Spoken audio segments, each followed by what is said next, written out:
လူတယောက်ဒီမှာလာထိုင်းတော့ဘယ်သွားမလို့ကော ဘာကတော့ဘူး ဘယ်လာတော့ ဟိုမဲဆောက်ကလာတဲ့ ကားမရှိပါဘူးလား အားစီးဖို့မှာမဲဆောက်မှာပတ်စံအကုန်လုံးလင်ခံထိသွားလို့ ဒါအဝေးရဘယ်သွားဖို့ ဒီလိုပဲလမ်းလျှောက်ရအောင်ပေါ့ ကျွန်တော်လည်းဘန်ကောက်သွားမှုပဲလာကားနဲ့လိုက်ခဲ့လေအဝေးရကိုရှောက်လို့10ရက်ရှောက်တော့မှ9ရက်ရှောက်တော့ရောက်မှာမဟုတ်ဘူးဒါတိတ်ကားပေါ့ ဟုတ်ကျေးဇူးပဲနော် အစတော့အစတော့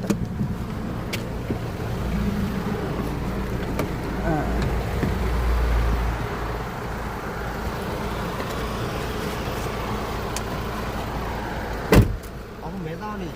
ရှောက်လာတာဘယ်ချိန်နဲ့ရှောက်လာ ဟိုနေ့လည်းငါတော့တည်းလျှောက်လာ ဒီလောက်အဝေးကြီးอ่ะဟိုဘာသာဘယ်လိုပြလိမ့်ငံထိอ่ะ မဲဆောက်မှာဒီဘက်ကကူးလာလေဒီဘက်ကကူးလာတာအဲ့ဒါကျော်ပွဲအေးတွေပဲတည်ပေးမယ်ဆိုပြီးတော့ပတ်စံပါတဲ့အိတ်ကလူများတည်သွားတော့ပတ်စံတွေပါပါသွားတော့ အမျိုးတွေရှိမှဖုံးဆိုင်မတောင်းကြည့်တာမကောင်း ဖုန်းလည်းမပါတော့ဖုန်းလည်းပါသွားတာပဲ အခုကဘယ်သွားဖို့ တော့ကောမာဆိုင်နဲ့တော့ မာချန်တော့အခုအမျိုးအိမ်တွေအခုတီးလို့လားနေရတီးကြတီးလို့လား နေရာတော့ဟိုရောက်မှမေးကြည့်ရအောင်ပေါ့မာကျဘာ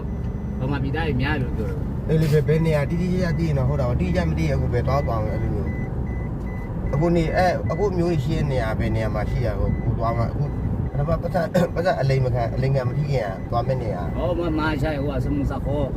အဲ့လေသမုစာကတော့ဟုတ်တယ်လေသူအကြောင်းကအကြီးပဲဘယ်မျိုးနဲ့ဥသူအမှဆိုရင်သမုစာကောင်ထဲမှာဆိုရင်သူအကြောင်းတွေအများကြီးရှိတယ်လေ ဟိုအမျိုးတွေရှိတာစမှုစခေါ်အဲ့ဝတ်ပူကျဲလို့တော့ပြောတယ်ဝတ်ပူကျဲပဲကိုသွားတယ် ကျွန်တော်တို့လည်းပြောမယ်ဆိုရင်တော့ဟိုညတော့ဆင်းလာတယ်ဆိုတော့အခုတွေ့လို့ရှမ်းလားမြန်မာလားမသိဘူးတောင်ပေါ်မှာလမ်းလျှောက်တယ်ဒီနေရာလေးလူကြီးပြက်တယ်လေ ဟုတ် လူကြီးပြက်တော့အကြောင်းကိုတွေ့လို့ဟိုဗလဲနောက်ပြန်ဆုတ်လိုက်ကြည့်တာနောက်ပြန်ဆုတ်လိုက်ကြည့်ဆိုတော့အကြောင်းကို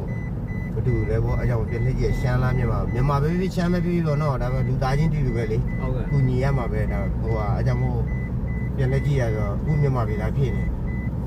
အခုလမ်းလျှောက်လို့ကအခု9ရက်လည်းလျှောက်လို့ရမှာမဟုတ်ဘူးဘာကောက် လမ်းလျှောက်မှာပဲရအောင်ကားကလည်းမရှိတော့ ဒါအခုပြောရဲပါမာချိုင်ဘူကျဲပို့ပေးမယ်လေနော် ဟုတ်ကဲ့ကျေးဇူးပါတယ် ဟုတ်ကဲ့ပါ